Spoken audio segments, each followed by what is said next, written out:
Howdy, folks. I'm Crownless Brian, I'm Tiaraless Amber. and here's some crowned Reddit.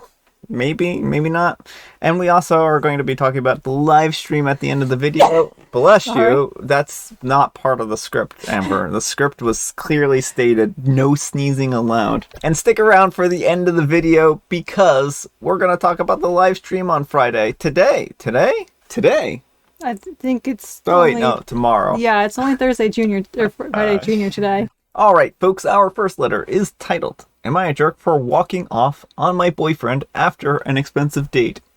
I'm a 23-year-old female, and I work full-time and I save a lot of money. But I'm not cheap by any means. I just know that rainy days always come, so I've saved up for those days. My boyfriend, 25, is currently unemployed, and has been for the past year. Note that we live outside the US. Well, 2 weeks ago, he asked me to loan him $1,000 and said that he was selling his gaming consoles. So when he gets the money from that, he'll give me back my $1,000. I said okay, and I loaned it to him.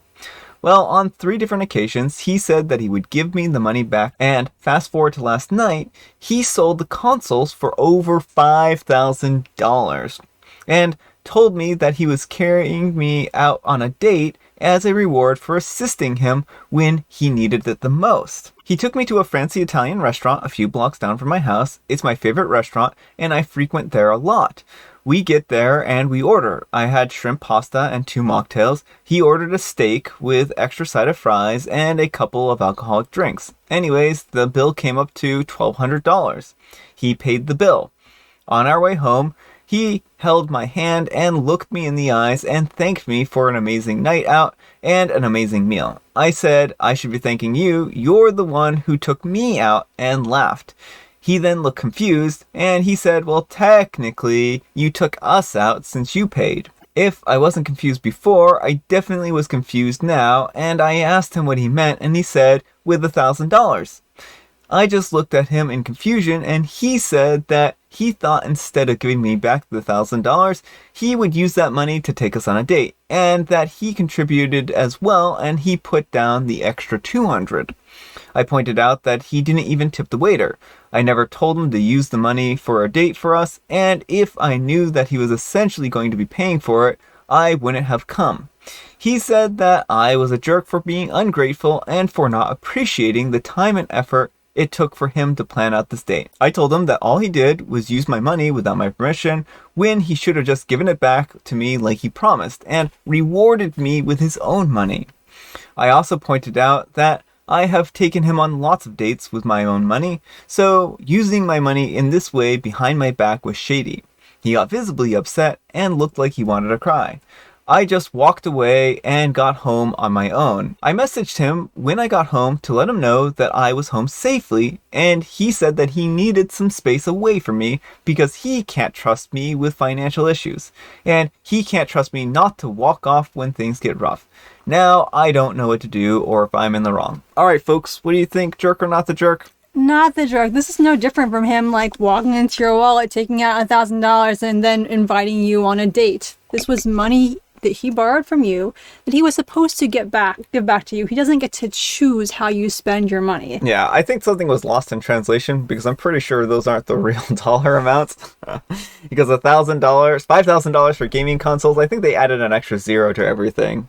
Well, they're also not in the U.S., so it may not be U.S. currency. Well, yeah, and that's what I'm saying. Something is lost in translation there. It's not big of a amount of money as $1,000, but it's still a lot of money. It doesn't right? matter if it's $100. If it's $10, you still got to take money out of someone's wallet, spend it, and be like, oh, well, I was just doing us a favor. Yeah, You know? I mean, I wasn't saying that the money was that was the case, but I do agree. The whole principle of the matter is that he stole money from OP in order to treat her for a date, and that doesn't even make any sense. And I think that he really messed up bad here, and if anyone shouldn't be trusting anyone, it's OP with him. Yeah, well, exactly. Like, he has shown that he's just going to take your money and spend it. Yeah.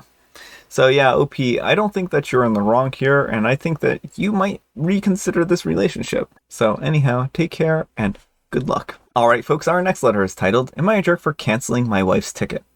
I'm a 35-year-old male, and I'm working in a very high-paying job and a high-demand job.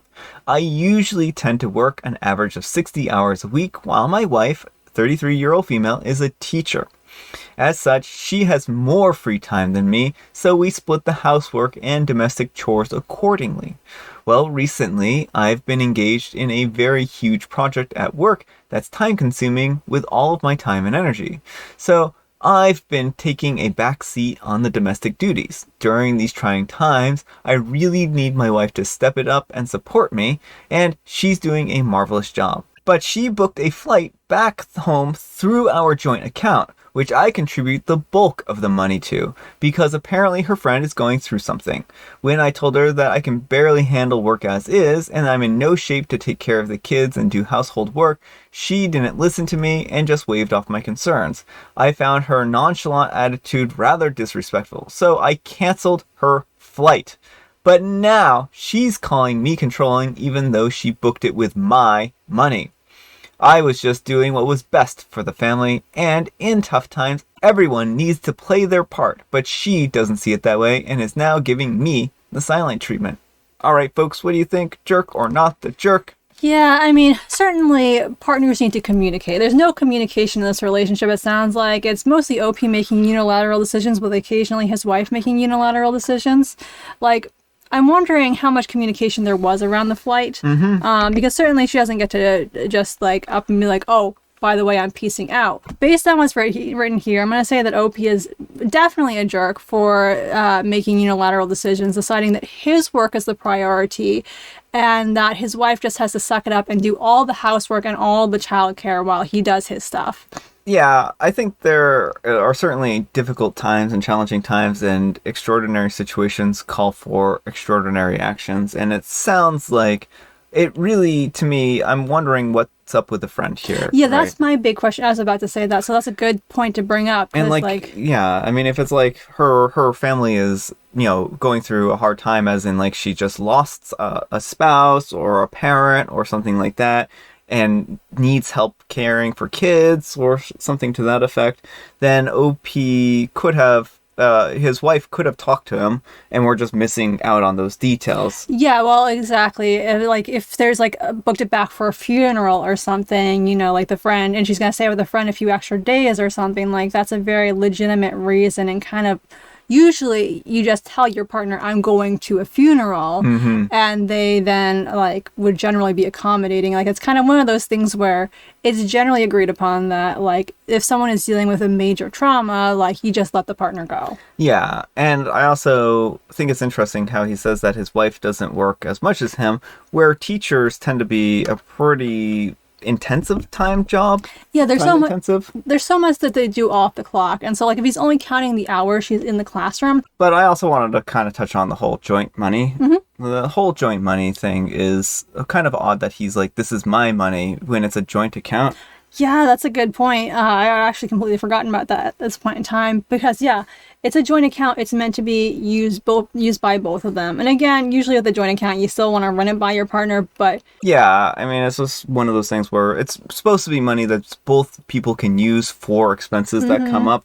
And she was using it for an expense that came up, and the OP's like, well, that's my money. And then what's the point of having a joint account if it's your money? It seems like he feels like since he contributes more financially, that he gets to make all the decisions. And that's what rubs me the wrong way about the whole letter, and why I feel like we're not even getting the full story, is it seems like he's like, because I put in more money, my peace and quiet is all that matters. It's very frustrating. I feel so bad for his wife in this situation, because she may very well be tapped out at this point, and like especially if her friend is going through something really traumatic right now, just wants to support her friend, and he's like, no, you can't do that because I can't be a parent on my own for a few days. Yeah, I mean, I could understand his concern more if this was like a month-long trip and she was going to be gone for such a long time, but it doesn't sound like it's going to be more than a few days.